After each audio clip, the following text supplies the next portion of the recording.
Welcome to EPN Talk, an initiative by EduPlus Now, where we have a real conversation with industry leaders about career, skill, and what it actually takes to grow in today's world. I'm Meenal, your host for today. I'm really excited to welcome our guest, Sunita Pesal, who brings nearly 2 decades of experience across technology, product, and leadership.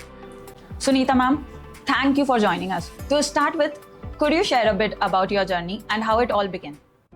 Yeah, sure. So I passed out engineering in 2006 and I joined IT industry. From there, it started. So initially, I worked as full stack developer with FDS Infotech and with Persistent Systems. And then I joined BNY Mellon and now I'm in Accenture and I'm having total 20 years of experience. It is almost 2 decades. Right. And so initially, I worked as full stack developer for ASP.NET, SQL, jQuery, and Windows applications and Angular. And then later on, I worked as team lead, Scrum Master, product owner, agile coach, and product manager. Yeah. So this is all about my journey. Okay, so ma'am, as you started your career from full stack development to till now project management, if someone who has a 5 years of experience in full stack development, if she wants to start a career in a product management and agile, how should they start? Yeah, definitely they can start. So someone is having full stack developer experience, already they are working in agile teams or they are using Scrum framework. So they must have high level of knowledge of agility, okay? And they can do, if they want to start their career as Scrum Master, they can do CSM or PSM1 certification from Scrum Alliance or Scrum Org. And if they want to go ahead with product owner journey, they can do PSPO certification or CSPO certification. And with one small team within the same company or with a different company, they can take one project where the requirement of that role, and they can start their agile journey. So even if they work as a full stack developer, they have already started their agile journey since they are deploying their product in every sprint. So as we enter in 2026, what is a product management and what are key trends? Product management is same like in 2025. So it is not different in 2026, but I would say in these days it is more about adding the customer feedbacks and taking care of customer satisfaction, and it is based on actually development of customer centric products, so that for the end user, whatever product we are delivering, it will be more usable and they can use as much as features they can.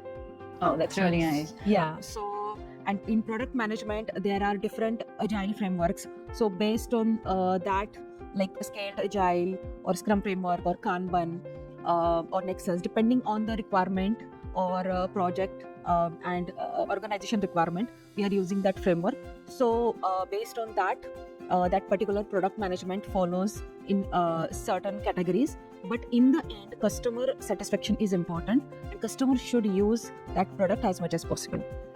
These days, some of our organizations define their own agile. How that is different from Scrum framework and traditional agile? Actually, traditional agile and modern agile, there is no difference. Agile is agile, like what it is, how it is different than waterfall. Like we are delivering incremental value, okay? So in sprints, we are doing the delivery. But you are right, like some of the organizations are defining their own agile, their own roles for their own convenience based on their comfort zone, but still they are doing delivery in sprints. Now, how it is different than so-called traditional agile is that they are adding maybe few more roles in that process, than the traditional agile, or they are having multiple agile ceremonies than the typical whatever we are having agile ceremonies. So in that way it is different, but there is not much difference. Still, the target is to deliver within the sprints for the software. What is business agility and why it is essential? How organization measure it? Okay, so business agility is all about the developing the customer centric products and adding the customer feedbacks rapidly, because we are living in complex environments And in these complex environments, there is competition between the applications and products. Okay, so to add customer feedback in the application, we need continuous feedback cycle, which we call in typical agile terms like sprint retrospective and sprint review, where team is giving inputs for improvement of the process, and in sprint review, stakeholders are giving feedback for your developed software. So we are incorporating those changes. So business agility is important, and based on that, and in this competitive environment, the demand of adding these changes important. So yes, this is essential.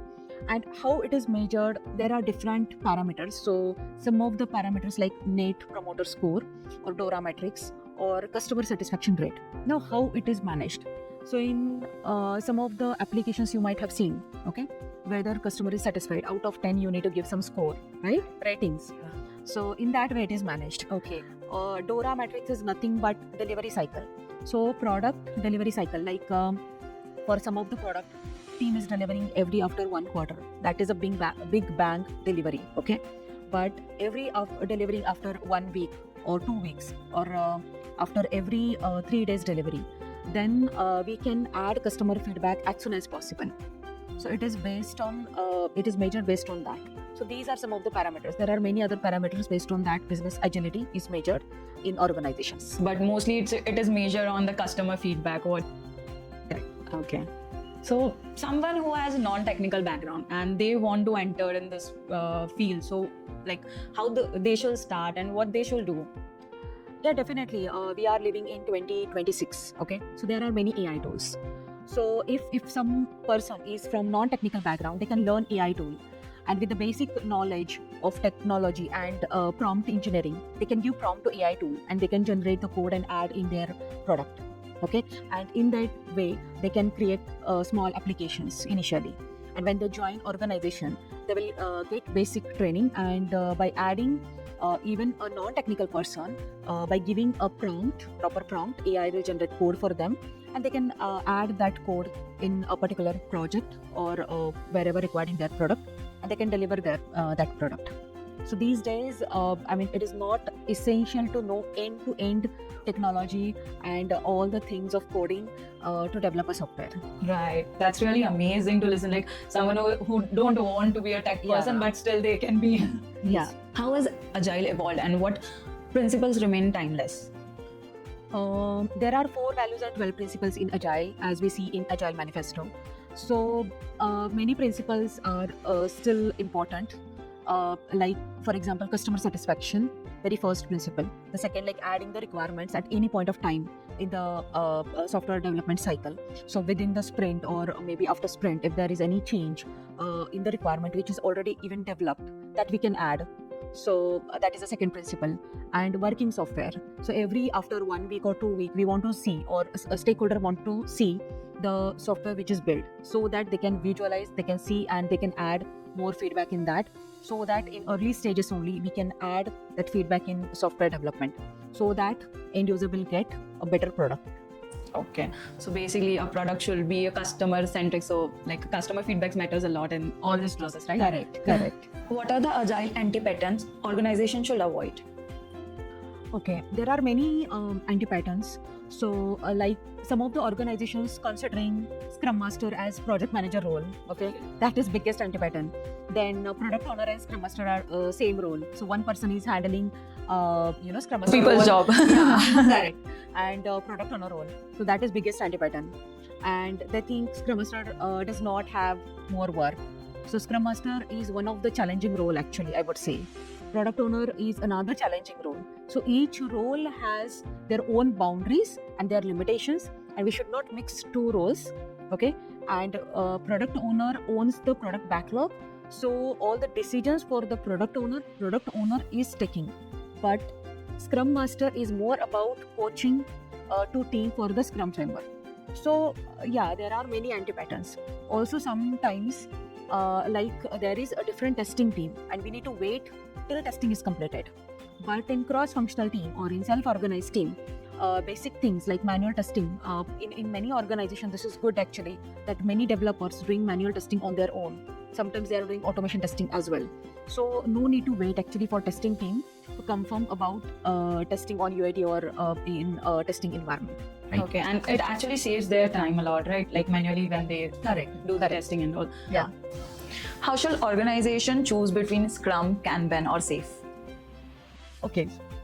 So basically, Kanban is used where continuous flow of task. So we are not delivering in iterations, but like service desks or operations teams, okay?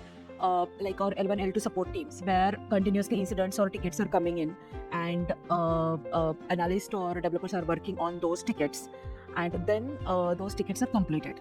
So there is nothing like a delivery in iteration. In that way, in those projects of support or maintenance, Kanban is used. Okay. Scrum, where after every sprint or after every iteration, where we are delivering a piece of code. Okay. In those area or for those projects, Scrum framework is used. And SAFe is Scaled Agile framework.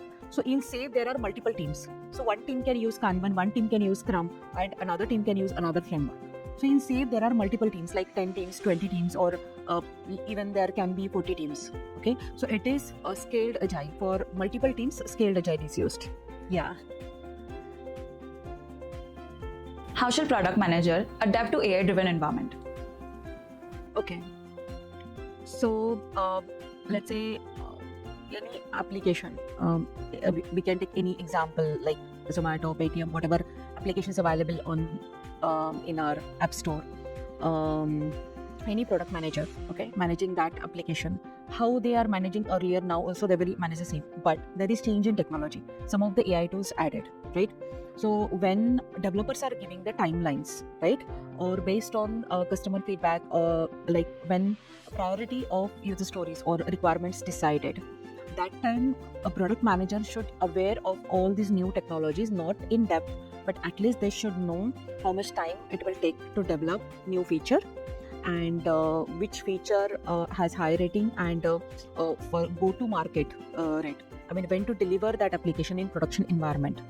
For those things, wherever this AI tool or data driven or based on data, they can able to decide which feature is most demanding, right? In that way, AI tools will be helpful, so that product management will be easy, and go to market rate will be depending on the customers.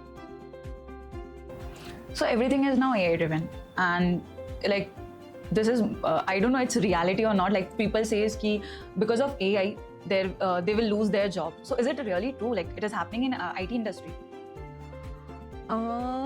Like actually, for full stack developers to some extent this is true. Okay, there is recession because like using AI we can do work faster, but it is not 100% correct. Because let's say in one IT organization there are 1,000 applications. Okay, so those 1,000 applications, customer will not stop using all those 1,000 applications, right? On day one, AI just started. Okay, and slowly maybe automation will happen one by one application, and to some extent, but not the end to end. Because to maintain that application, to support that application, even if you build AI to give prompts to that or to maintain that, few developers will definitely required. So immediate whole industry will not get replaced by AI. That is not correct. Yeah, till some extent, like 10 developers doing some work, okay, maybe only 2 developers or 3 developers required. That too initially not. After maybe automation is done for that particular application or that particular piece of code, then it is reduced. So I don't think immediate all jobs or everything will become only AI driven. It's quite true. So basically this is not the truth. Yeah. So what will be the final message you want to give our audience today to the leaders and the developers? Yeah, definitely. I would strongly recommend that learn AI tools, learn prompt, how to give those to AI tools. But like basic things, whatever we learn, the languages, coding languages, even if you learn that, like front-end technology, back-end technology, that is always useful to understand all the existing applications. That will be helpful to maintain the existing applications. that will create new opportunities, because immediately all applications will not convert in some automated format, right? So that will be my message for developers. Learn, and continuously learning process will improve you. Okay. And for leaders, how it is going product management or agility earlier days, it will continue with the same, but we need to learn more tools, because based on data driven results we can calculate velocity, capacity more efficiently, and also we can maintain backlog, and we can check the customer feedbacks in a good manner by using the AI tools, so that we can add in that particular product to make that product popular and to sustain that product in such a competitive environment. So yeah, learning is important and AI will improve the product quality, so definitely AI is important. So basically people should not be feared, but they should learn the AI to improve themselves, right? Correct. Sunita ma'am, thank you so much for sharing such a valuable insight with us today. Thank you. I also enjoyed this conversation. I'm very much grateful for you and your team for inviting me here for this and giving me this opportunity. Thank you so much. Thank you ma'am. It's our pleasure.